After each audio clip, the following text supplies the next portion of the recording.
मैं हूं कुलदीप चौधरी। आप देख रहे हैं कैडी क्लासेज। आज हम बहुत इंपॉर्टेंट टॉपिक के ऊपर बात करने वाले हैं, कम्युनिटी हेल्थ नर्सिंग की। नाम है जिसका HIV।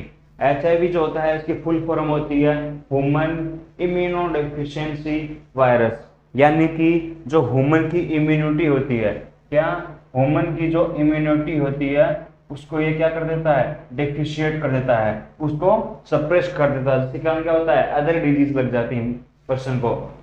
तो ये एक वायरस होता है।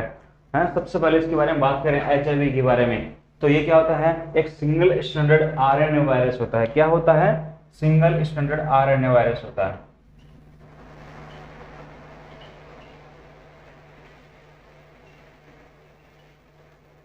जो कि किससे बिलोंग करता है, ये कौन सी फैमिली से बिलोंग करता है, तो ये लेंटी वायरस फैमिली से बिलोंग करता है। लेंटी वायरस,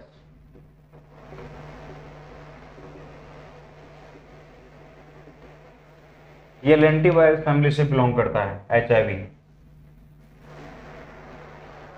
अब देखो ये क्या होता है, एक सिंगल स्टैंडर्ड RNA वायरस होता है। यानी कि कौन सा वायरस होता है, ये RNA वायरस होता है। अगर इसके जीनोटाइप की बात करें तो इसका जीनोटाइप होगा SSRNA।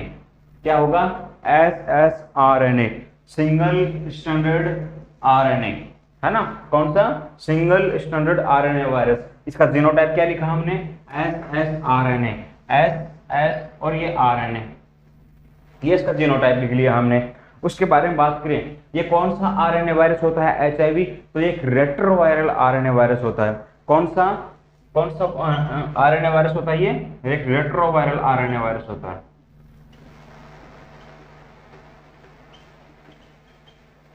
ये रेट्रोवायरल RNA वायरस होता है। आगे बात करें कि इंडिया के अंदर HIV की कौन सी स्पीशीज सबसे ज्यादा पाई जाती है। Most common type of HIV in India, India के अंदर कौन सा टाइप का HIV पाया जाता है, most common type of HIV in India. India के अंदर स्पीशीज बोल दो, टाइप बोल दो, तो वो कौन सा टाइप का, HTLV-C, HTLV-C बोल दो। साई इसको हम ऐसे लिख दो, HTLV थर्ड, यानी कि इसकी फुल फॉर्म होती है human T lymphotropic virus group third बोल दो, चाहे ग्रुप C बोल दो। क्या फुल फॉर्म होती है इसकी, human T lymphotropic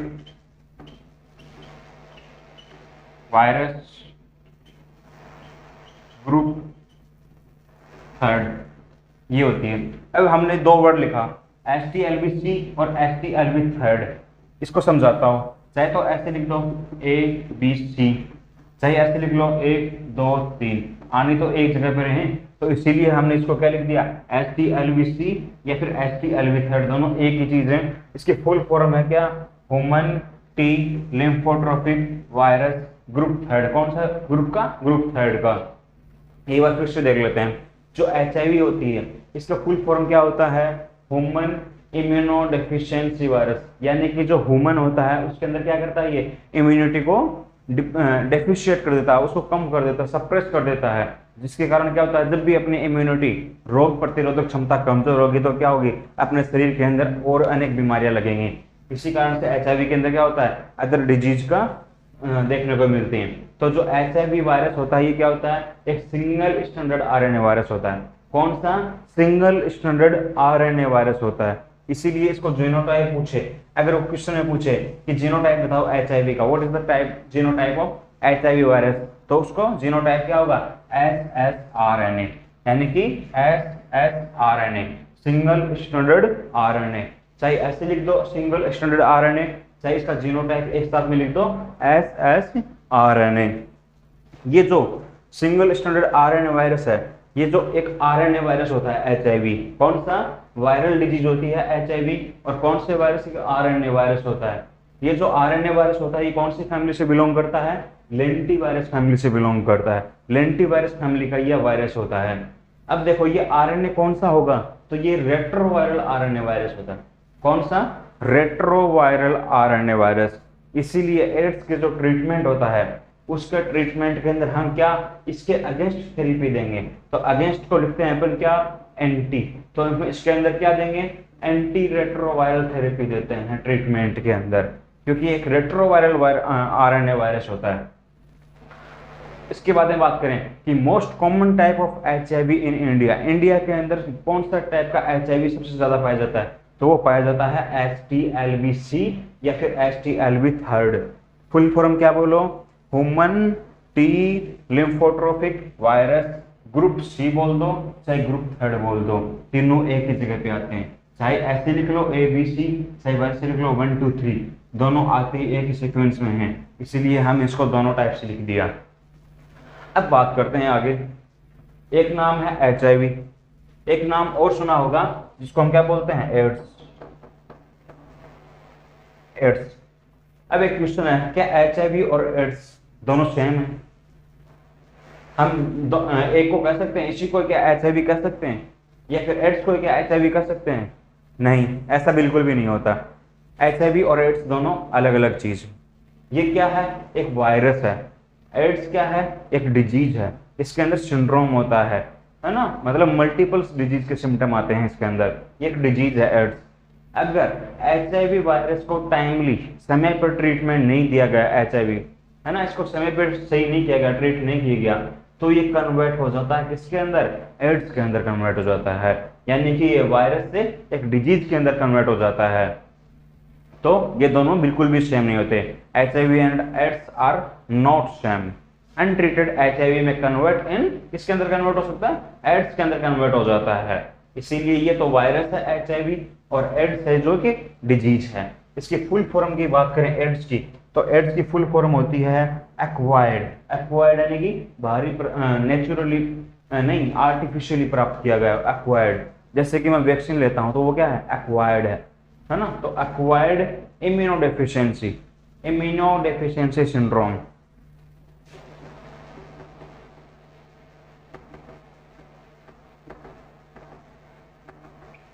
acquired immunodeficiency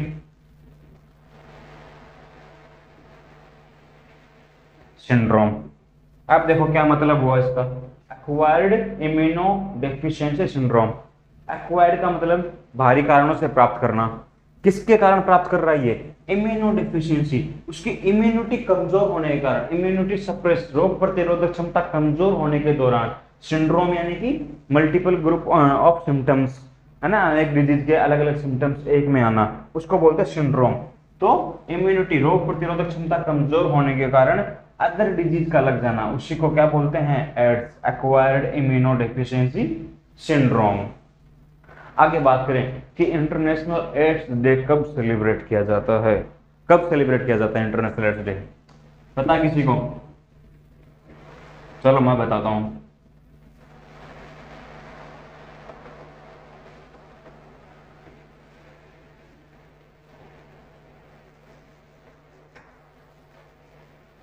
international AIDS day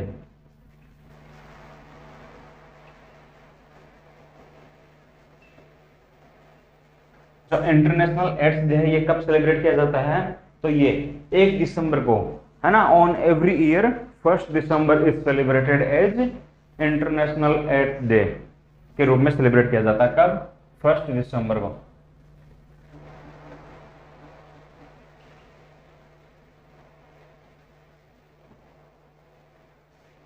एक दिसंबर को on every year 1 December is celebrated as international AIDS day के रूप में सेलिब्रेट किया जाता है। इस दिन को 1 दिसंबर को इंटरनेशनल एड्स डे के रूप में मनाया जाता है या फिर सेलिब्रेट किया जाता है।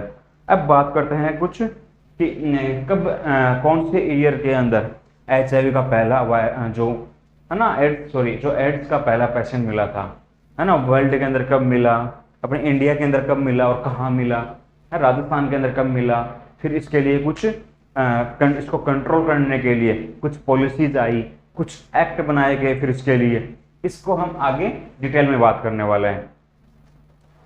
तो इसको क्लियर कर देता हूं पहले मैं साफ,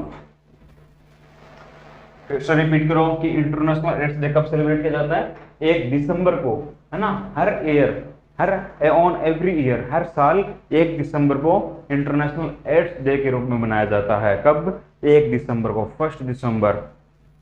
तो बात करते हैं कुछ ईयर्स की, कब जो एड्स का पेशेंट वर्ल्ड के अंदर कहाँ पे आया सबसे पहले, किसने, है ना, तो उसके बारे में बात करते हैं।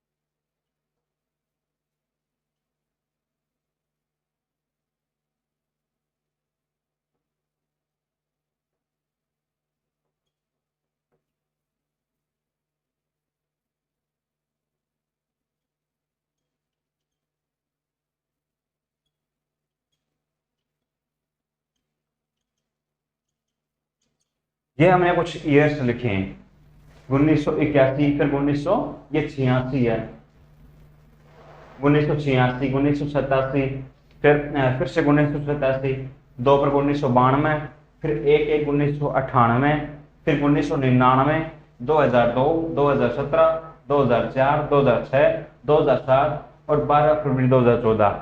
इनके बीच में, है ना, क्या क्या एड्स के बारे में क्या क्या नई चीजें सामने आई, वो सभी ईयर्स लिखे गए हैं।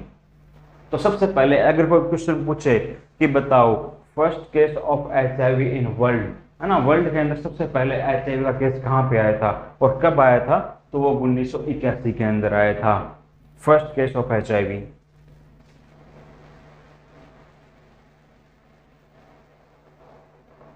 In world. या फिर हम इसको ऐसे बोल दो कि फर्स्ट इंडेक्स केस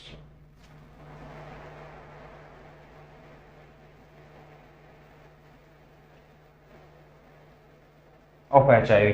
और ये आया कहाँ था, सेंट फ्रांसिस्को की एक जगह है USA के अंदर, वहां पे सबसे पहले HIV का पेशेंट मिला था। और कब मिला था, 1981 के अंदर।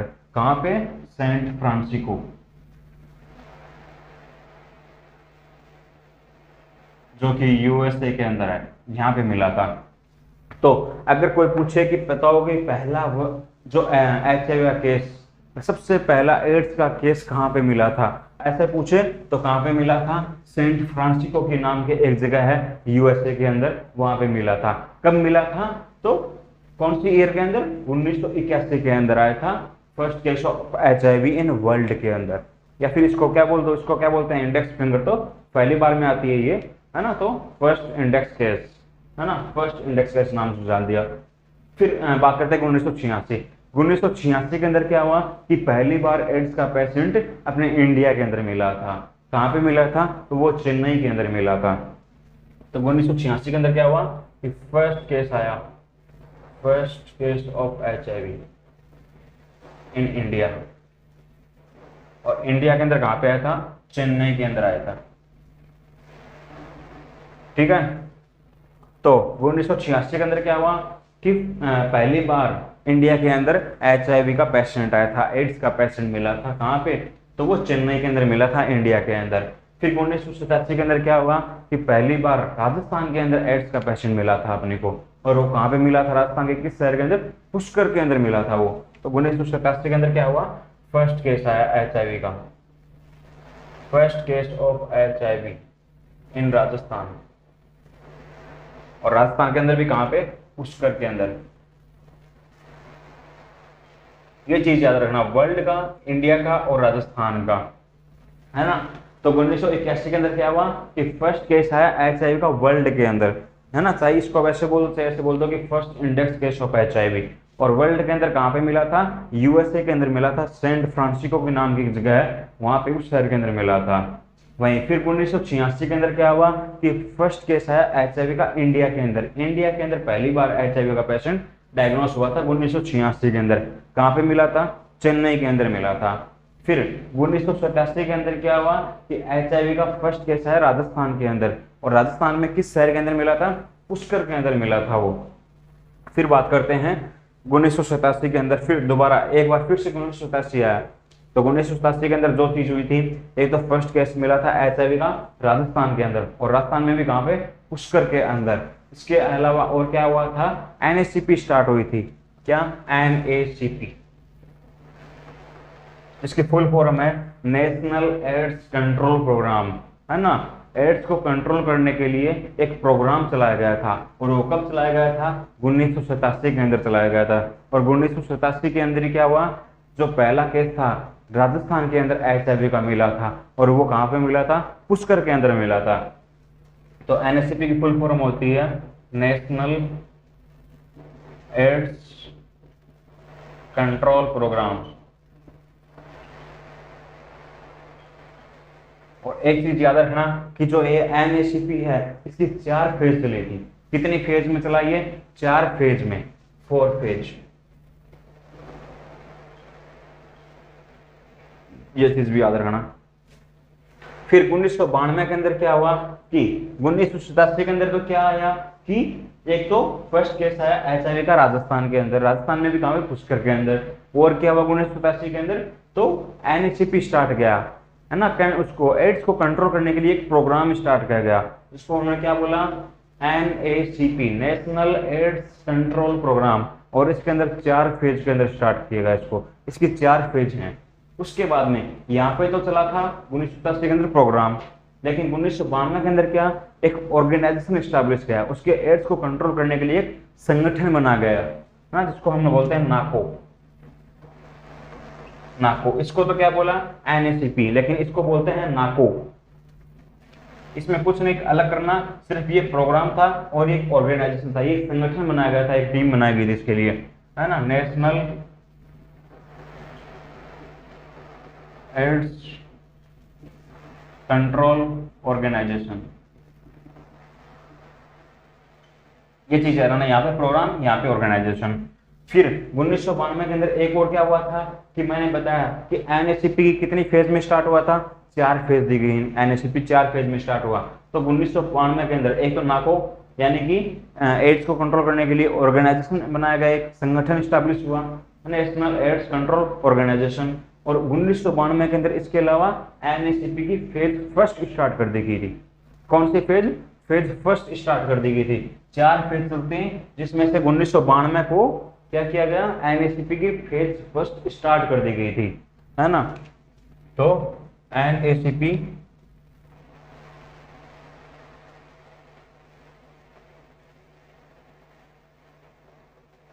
Phase first start, phase first start हो गई थी। फिर 1/1/1998 को क्या हुआ कि आप क्या ब्लड को डोनेट करके आप उसका व्यापार नहीं कर सकते। ये नहीं कि मेरे को महीने में कोई भी आया ग्राहक आया कि मुझे ब्लड चाहिए, चलो मैं देता हूँ, ऐसे नहीं। महीने में ऐसे नहीं कि आपने 4, 5, 10 बार ब्लड दिया, नहीं। इसके लिए क्या हुआ? एक्ट आ गया था कब? 1998 के अंदर, कि आप इसको प्रोफेशनल नहीं कर सकते, है ना, इसका आप व्यापार नहीं कर सकते।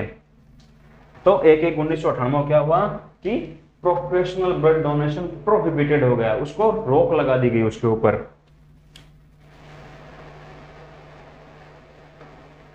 प्रोफेशनल ब्लड डोनेशन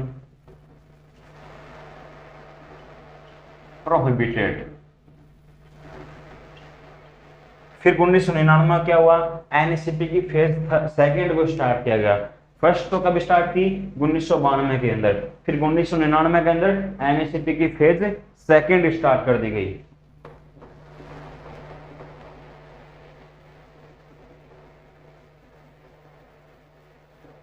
या आप ये मत सोचना कि ये रीडिंग कुछ भी मतलब नहीं था, नहीं। इनमें से क्वेश्चन 101% आता है जब 8th में से क्वेश्चन पूछा जाता है। एग्जामिनर इनमें से एक ना एक सन जरूर पूछता है ना। तो 1999 क्या हुआ? NACP फेज सेकेंड स्टार्ट हुई। 2002 के अंदर क्या हुआ? तो यहाँ पे क्या किया गया कि एक पॉलिसी लाई गई। देखो 1987 के अंदर क्या हुआ? प्रोग्राम आया एड्स को कंट्रोल करने के लिए, जिसको अपन NACP बोला। 4 फेज में स्टार्ट हुआ ये। 1992 के अंदर क्या हुआ? ऑर्गेनाइजेशन स्टैब्लिश हुआ एक, है ना, एड्स को कंट्रोल करने के लिए एक संगठन बना गया। लेकिन 2002 के अंदर क्या हुआ? इसको कंट्रोल करने के लिए पॉलिसी लागू की गई। क्या पॉलिसी? जिसको हम क्या बोलते हैं? National AIDS preventive and control policy बोलते हैं। National AIDS preventive and control policy. वहीं 2017 के अंदर क्या हुआ कि 2002 के अंदर तो क्या स्टार्ट की गई, एक पॉलिसी लागू की गई इसको कंट्रोल करने के लिए, लेकिन 2017 के अंदर एक एक्ट आया, कानून को लागू किया गया, एक्ट आया, है ना। तो national AIDS preventive and control policy act आया।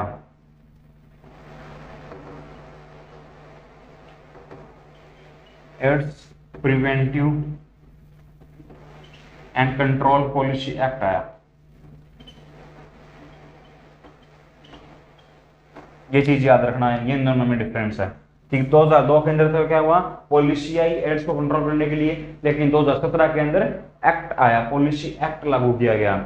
फिर 2002 के अंदर क्या, एआरटी स्टार्ट हुई। मैंने स्टार्टिंग में बताया कि जो एचआईवी वायरस है वो आरएनए वायरस है, लेकिन आरएनए में भी कौन सा, रेट्रोवायरल आरएनए वायरस। कौन सा, रेट्रोवायरल, रेट्रोवायरल आरएनए वायरस है।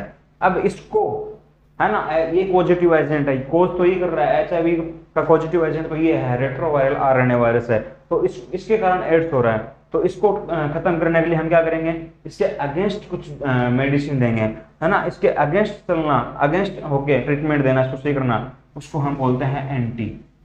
क्या, किसी भी चीज के विपरीत होना, एंटी।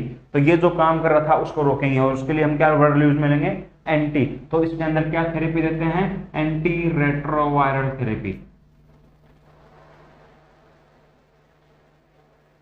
एड्स को कंट्रोल करने के लिए कौन सी, एंटी रेट्रोवायरल थेरेपी। इसी को हम क्या बोलते हैं शॉर्ट में, एआरटी। और ये एआरटी कब स्टार्ट हुई, 2002 के अंदर, सॉरी 2004 के अंदर स्टार्ट हुई ART start, anti retroviral therapy. लेकिन ये बच्चों के अंदर स्टार्ट नहीं हुई, हम इसको चिल्ड्रंस के अंदर यूज में लेते हैं, पीडियाट्रिक्स के अंदर इसको यूज में नहीं ले सकते थे 2004 के अंदर। लेकिन 2006 के अंदर क्या हुआ, पीडियाट्रिक्स एआरटी स्टार्ट हुई, बच्चों के लिए भी हम एआरटी दे सकते हैं, वो स्टार्ट हुई। उसकी डोज कितनी है वो सभी लागू करके 2006 के अंदर पीडियाट्रिक एआरटी को स्टार्ट कर दिया गया।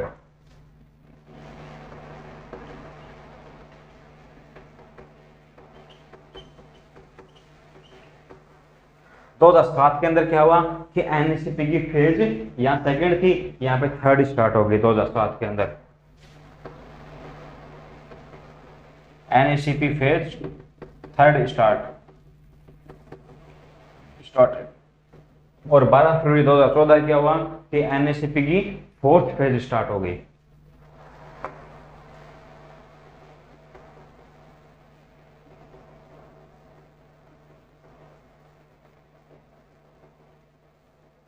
और अभी ये फोर्थ फेज चल रही है एनएसीपी की, है ना। Recently this is going on,